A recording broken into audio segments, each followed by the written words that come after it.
Jerry's super guy. I first met Jerry back in the early 70s.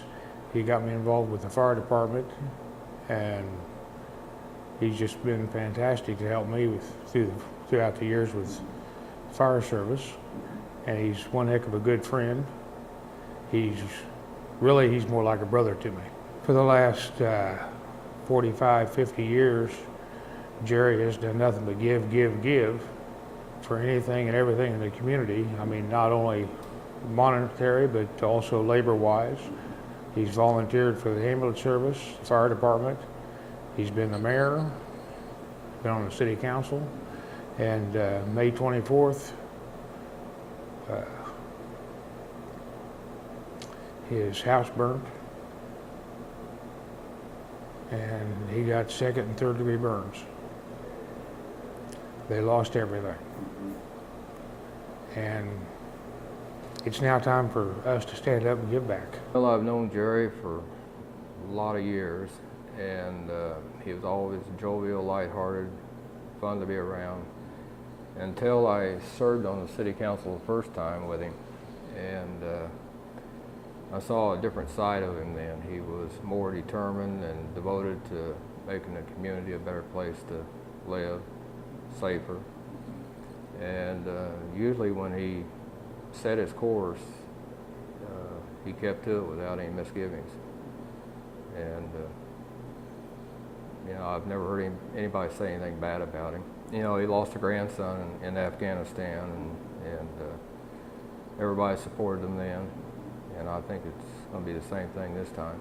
He always put everybody else's needs above his own, so I hope the city can meet his needs July the 7th.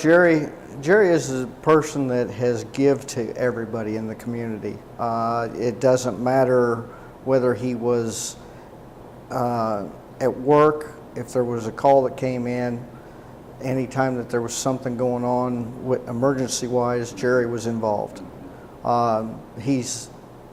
When you mention La Plata Fire Department, you mention Jerry Thomas. Yes. Everybody in La Plata knows who Jerry is.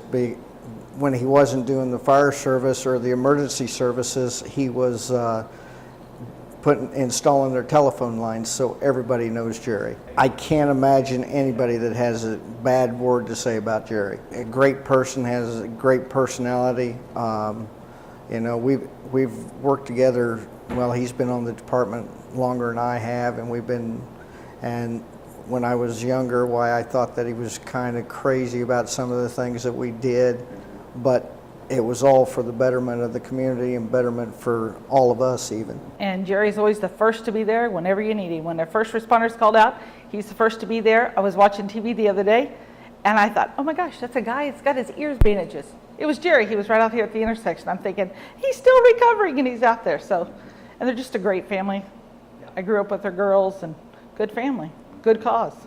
I mean, he's been here forever, as long as I can ever remember, and that's just what you do. That's what being a small community is all about. It's just when someone needs you, you're there.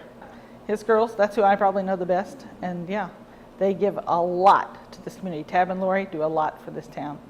Bulldog backers, the school, sororities, they do a lot. They're very involved. So now it's our time to step up and do our part. When the fire occurred and Jerry was in the hospital, the fire department immediately said, we've got to do something.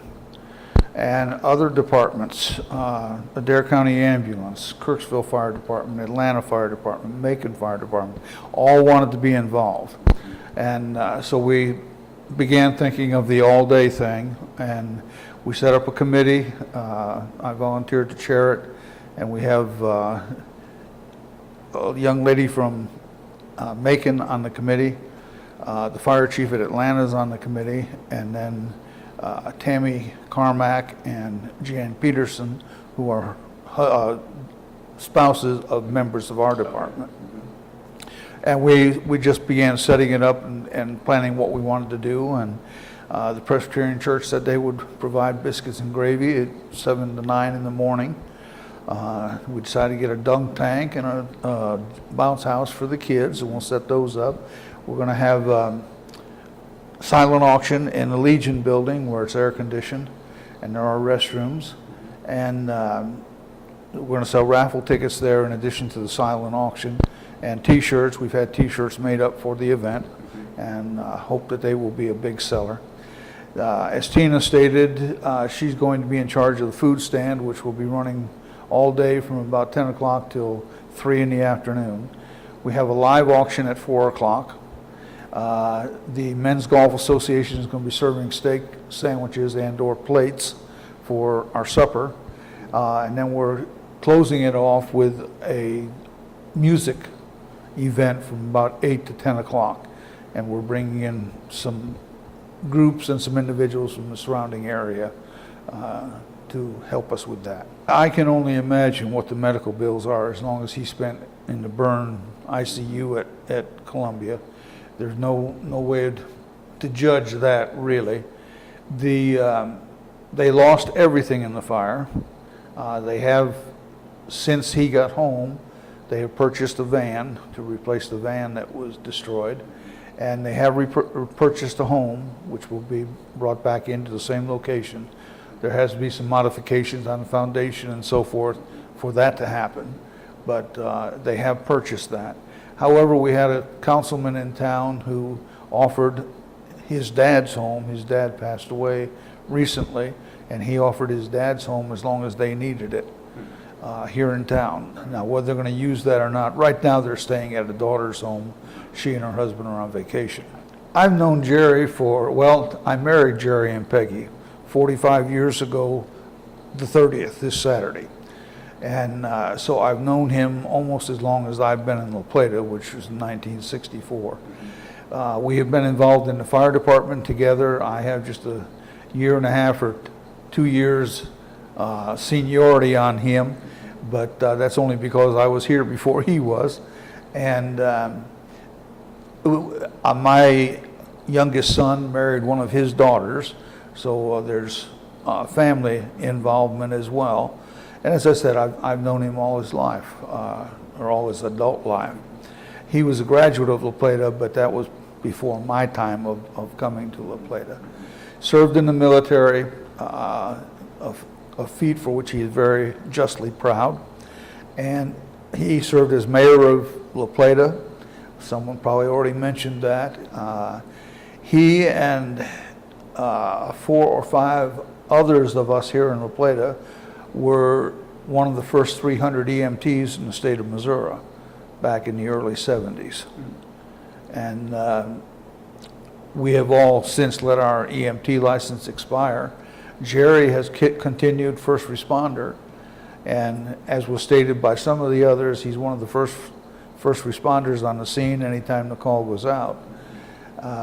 He did not want to take a leave of absence from the fire department, and we really didn't see any need for him to. He was at a fire meeting recently, and the first fire meeting since he got out of the hospital, and he said that he knew he had limitations, and there are certain limitations the department put on him, and we also said it's all with approval of his doctor, and he agreed to that. But as someone stated, he was out here on a call last Friday afternoon when we were shorthanded. I saw him. Yep, when we were shorthanded, he was there, and that's Jerry, and that's how Jerry's been all his life. He's a giver, give, and I kind of lectured him after he went to the hospital, and I said, you've been a giver all your life. Now there are people who perceive you have a need, whether he agrees to it or not. There are people who perceive that, and you need to let them give and let them feel good just like you have for all these years. And he agreed with me on that. So hopefully he's approved everything we're doing.